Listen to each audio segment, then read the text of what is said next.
Alright, so we're going to start this recipe off with a one and done pot. Very simple actually. So I'm going to take my butter. I'll leave all of the measurements for everything down below. We are going to get this in the pot and get it nice and melted for about 3 to 4 minutes. And then everything else I have already measured out is going to go into the pot after the butter is melted. It would help if I turn the stove on, don't you think? So turn your stove on to about medium and let your butter melt. Alright, so now that our butter has completely melted, we're going to add our sugar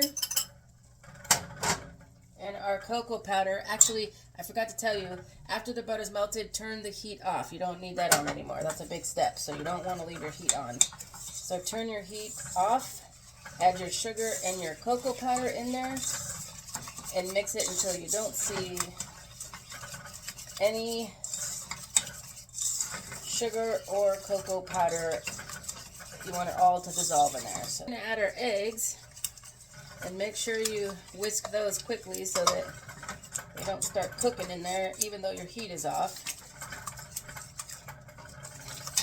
And then we're going to add our vanilla and our salt. Now we're going to switch back to the spatula, and I'm going to dump the flour in, and we're just going to mix that in until you don't see any flour streaks in there anymore. Alright, that's perfect. Alright, now I like my pecans chopped up. You can leave them whole if you like. It calls for a 1 cup total, but half a cup goes in and the other half goes on top. So let's get this mixed in nice and evenly. Alright, now we're going to pour this into our prepared pan,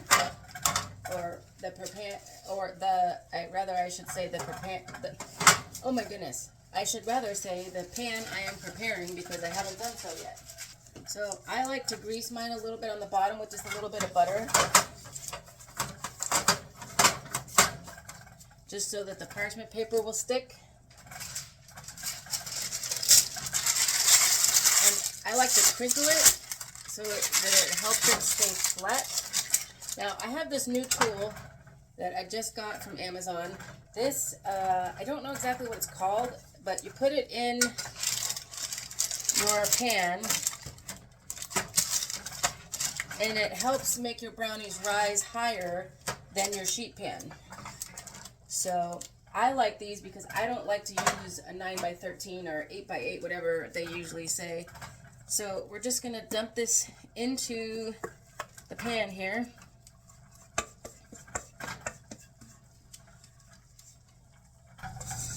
Alright, that's all I'm getting out of here. It's killing my hand to hold the pan. Alright, so we're just going to spread this out now into an even layer. Alright, would you quit boiling over there? You're making too much noise. Alright, almost there.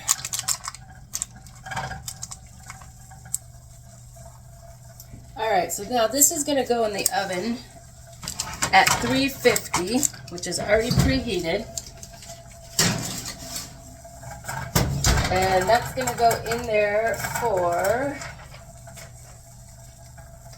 That's going to go in there for about 22 to 25 minutes. Now, when it comes to baking a recipe that I've never used before, I always start the time at the lowest because you never know, sometimes even lower. But I'm going to start mine at 22. And alright, so I just took this out of the oven. I'm sorry I did not get that on camera for you guys, but I had to take a phone call. And anyways, as you can see, this is not your typical brownie thickness. So like I said, this is the first time I've been doing this recipe. So now I know that I need to do double the recipe to make it thicker like a brownie. Alright, so I cut this brownie in half and I stacked it on top of each other. And I'm just going to trim the ends off because those are the little crispy bits. I know some people think they're the best part, and while I tend to agree, I don't think they go well with the, well, not that they don't go well. I just like a nice crisp, clean cut edges. So, all right. So I have this tool here. It's like a pastry cutter, but it cuts into whatever size you want. So I'm gonna try to get 6 pieces out of these, or 6 cookies, I should say. Or actually, let me see. If I did 2,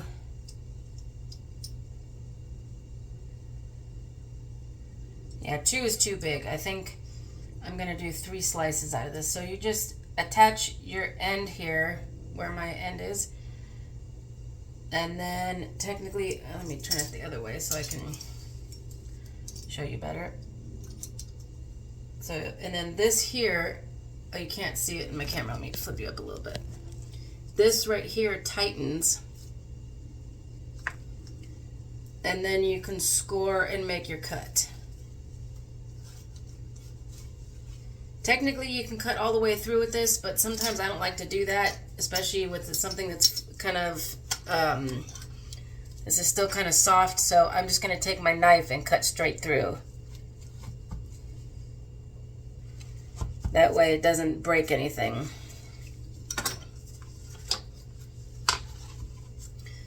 And then, now that I want 2 pieces out of this, I'm going to spread, let's see.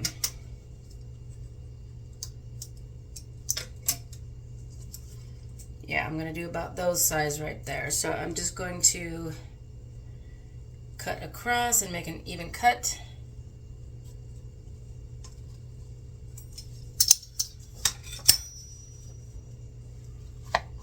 And I think this is the perfect size because since there's going to be 2 pieces, it's going to, it's going to make a sandwich. So you don't want too much. Actually, you know what? I could get away with keeping the brownies like this that you wouldn't even know. Huh? But I think I'm going to try the sandwich and see what happens. So here's that caramel. It turned nice and thick. Look at that. Look at that. All right, we are ready to build these babies up. And I decided I'm not going to make a sandwich out of them. I'm just going to press them two together because they actually stick well together and it looks like one brownie. So I'm going to keep it that way. Now here's my caramel.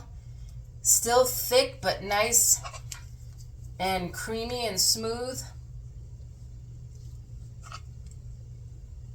which is what you want. So I'm just going to take this by the spoonful and put a drop on the brownie here.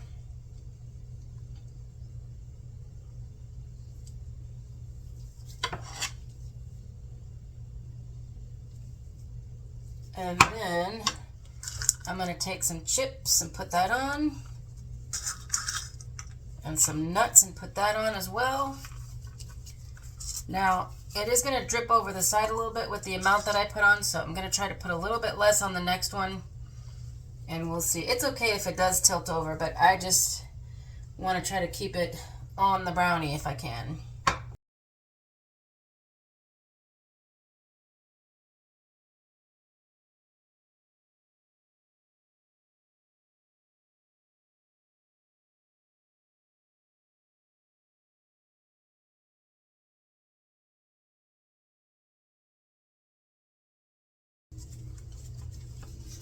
All right, and there you have it. Look at that. Looks so delicious. So this recipe and the recipe I made in the last video, I'm going to be using that along with the next video coming up to make some little assorted boxes of treats to sell. So I'll let you know how that goes, but that's it for this video. Let me know how that looks. I can't wait to sink my teeth into that. It looks so delicious, but I'm not going to because I'm going to save it for the boxes. bring it a little closer to you. Look at that. Oh my gosh. Once that cools and hardens a little bit, it's just going to be just the right thickness. And oh, it's so good. All right, guys. Happy baking.